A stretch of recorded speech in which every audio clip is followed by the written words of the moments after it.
안녕하십니까.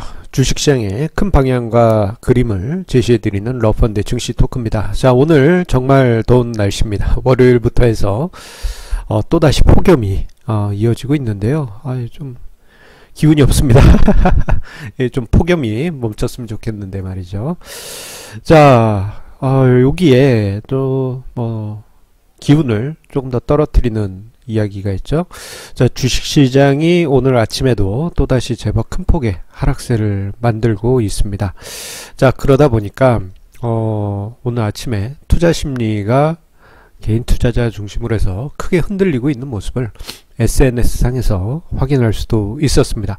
자, 그렇다면요, 우리가 이제부터 생각해야 될 것 중에 하나는, 자, 증시 약세 브레이크는 언제 걸릴 것인가, 하락장의 끝은 언제 브레이크 시그널을 보낼 것인가, 그것에 대해서 생각해 보는 시간을 오늘 증시 토크에서는 가져보도록 하겠습니다.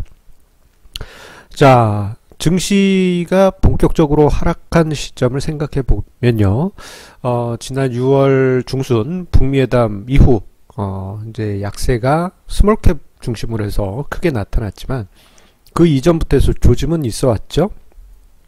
미국 연준의 금리 인상, 그리고 미국 트럼프 대통령의 무역전쟁, 이 두 가지 재료가 주식시장을 전반적으로 억누르는 그러한 흐름을 만들어 왔습니다. 자, 중국을 중심으로 해서 우리나라 증시, 이렇게 동아시아권 증시가 제법 크게 하락을 했고, 자, 종합주가지수 같은 경우 이 과정에서 올해 8% 가까운 하락세를 만들기도 했습니다. 자, 그런데요, 이 과정에서 흥미로운 상황이 나타나고 있습니다.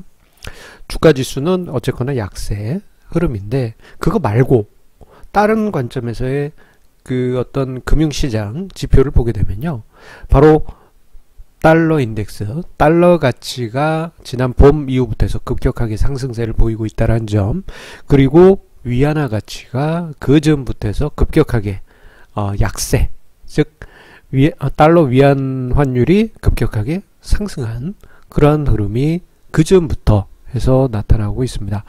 자, 특히 이제 위안화 약세 같은 경우는 이제 좀 중요하게 봐야 될 이유 중에 하나는요, 자, 위안화 약세, 어떤 달러 약세, 원화 약세, 엔화 약세, 특정 국가의 환율이 약세를 보이게 되면요, 그 국가의 가격 경쟁, 무역에 있어서의 가격 경쟁력이 높아지는 그러한 특징이 있죠.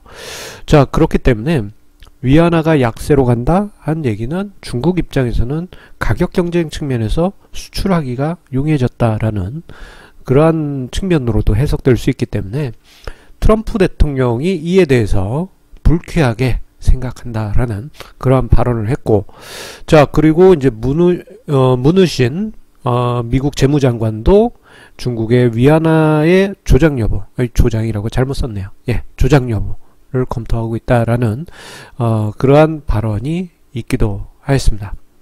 자, 즉 지금의 무역전쟁 분위기가 일단락 되기 위해서는, 자, 요 환율, 위안화 환율, 그리고 미국의 달러 가치, 요게 중요한 추세 전환이 있어야지만 어떤 일단락이 될 가능성이 크다라는 점을 우리가 여기서 미루어 짐작을 해볼 수 있습니다. 달러 가치가 지금은 봄 이후부터 해서 강세 국면인데 그게 꺾인다든가, 혹은 위안화가 현재 급하게 약세 국면인데 요게 이제 추세적으로 하락세로 꺾인다든가, 그랬을 때 주식시장이 안정세를 찾을 가능성이 높습니다. 왜냐하면요, 위안화가 약세 흐름으로 전환되게 되면은 이게 이제 무역전쟁에서 중국이 판정패, 미국이 판정승 하는 그러한 의미로 해석이 될 수 있기 때문입니다. 자, 극단적인 케이스가 과거 1985년에 프라자 합의 때 있었습니다. 그 직전에 일방적이긴 하지만 무역전쟁이 있었고요. 자, 85년 프라자 합의에서 미국이 일본과 독일에 대해서 너희 나라 통화 절상해라, 일본은 통화가치 더블로 올려, 예, 이런 엄청난 통화 가치 강제 절상을 시키면서 그때 당시는 KO 승부가 났죠. 그런데 뭐 지금은 뭐 중국하고 미국이 한쪽이 일방적으로 승리할 수는 없습니다. 자, 대신에 판정패, 판정승 이렇게 이제 판결이 승부가 날 가능성이 높겠는데, 자, 그 판정승의 기준이 이제 위안화 가치가 하락하는, 위안화 가치가 상승하는, 달러 위안 환율이 꺾이는 그러한 시점으로 우리가 볼 수 있겠습니다. 자, 그런데요. 달러 약세, 위안화 강세, 그러한 조짐이 조금씩 이제 나타나고는 있습니다. 아직 뭐 확실한 그런 추세 전환은 아닌데요. 조금씩 그런 분위기가 나타나고 있습니다. 자, 지금 화면상의 도표는 달러 인덱스 가격 추인, 달러 인덱스 추인데요. 자, 보시게 되면은 이 달러 인덱스가 상승한다는 것은 달러 가치가 상승한다라는 그런 의미로 볼 수 있겠습니다. 자, 봄 이후부터 해서 급격하게 상승을 했고, 자, 6월, 7월 사이에 자, 대략 한 95포인트 부분에서 횡보세 보여주고 있습니다. 그리고 지난 주말 사이에 트럼프 대통령이 금리, 미국 연준 금리에 대해서 불편한 이야기, 그리고 그와 함께 달러 강세에 대한 견제, 이런 이제 발언을 하면서 조금 이제 무거워진 느낌이 나타나고 있죠. 자, 요 부분이 우리가 좀 중요하게 봐야 될 대목인데, 여기 두 가지 의미가 숨겨 있습니다. 첫 번째로는 미국 트럼프 대통령이 연준에 압박을 가했다라는 점입니다. 요거는 이제 매우 이례적인 발언인데요.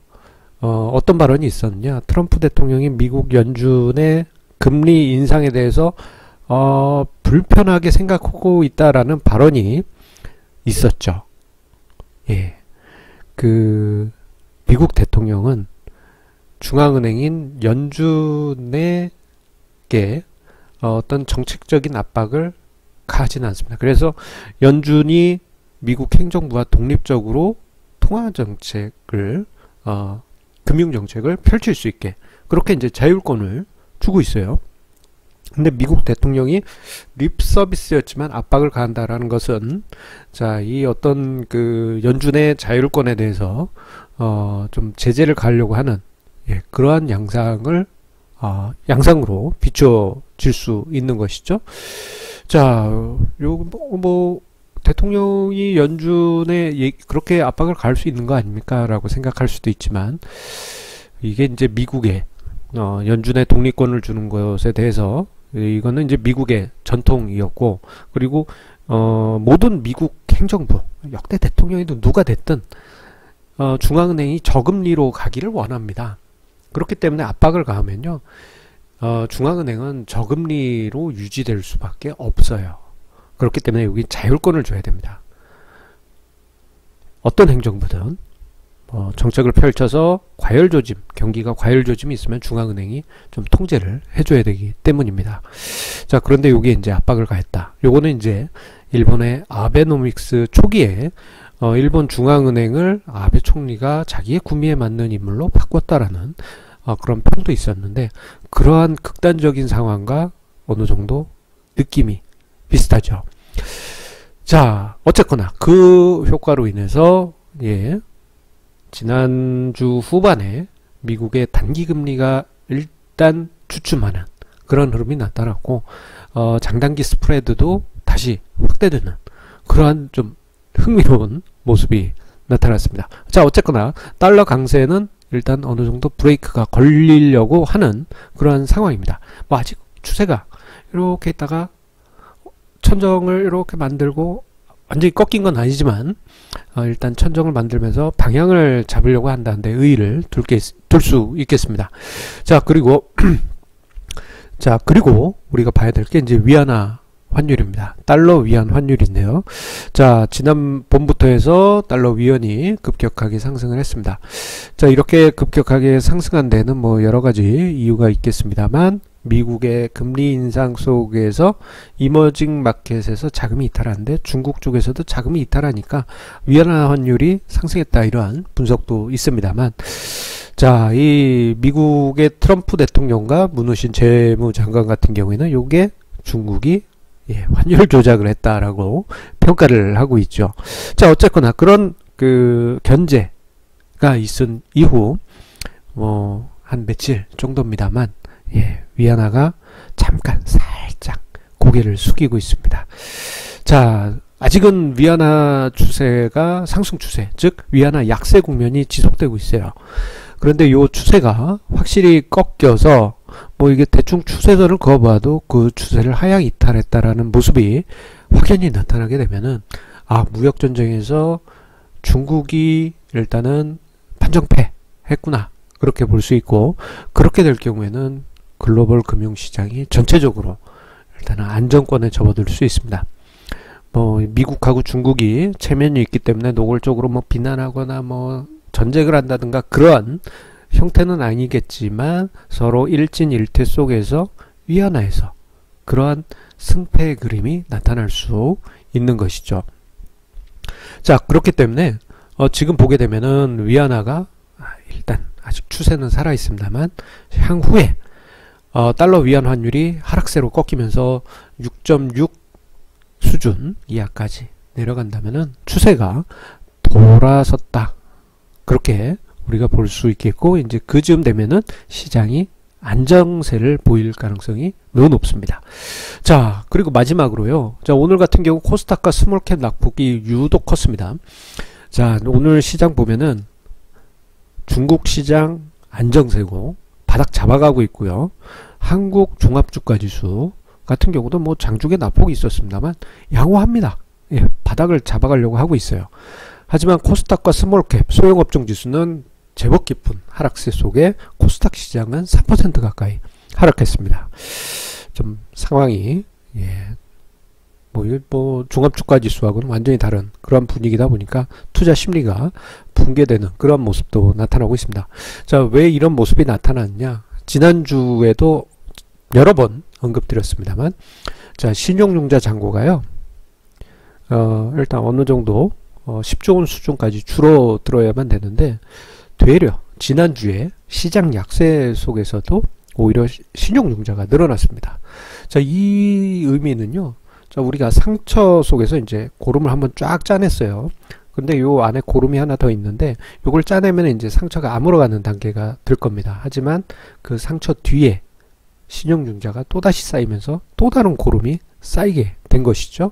그렇기 때문에 그 악성 매물이 또 다른 시장 하락의 또 다른 원인이 되면서 악순환이 반복되게 되는 것입니다. 자, 그렇기 때문에 이들 그 코스닥과 소형주 하락세를 보면요, 신용융자가 집중된 종목들이 좀 낙폭이 크게 나왔다는 것은, 자, 지난주에 되려 신용융자 전체 잔고가 늘었다는 것의 후폭풍이라고 볼 수 있겠습니다. 자, 그렇기 때문에 자, 지금 현재 주식시장 일단은 바닥을 찾아가려고 하는 모습은 맞아요. 대신에 코스닥과 신용융자는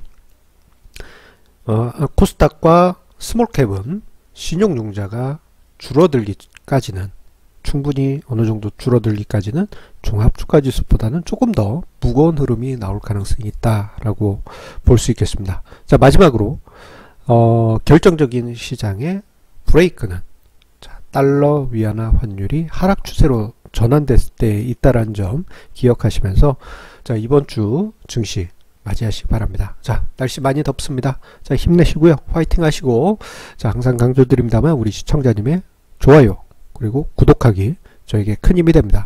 여기 화면 이쪽에 구독하기 있죠? 꾹 눌러주시고 내일도 증시 토크와 함께 성공 투자 만들어 가시기 바랍니다. 감사합니다.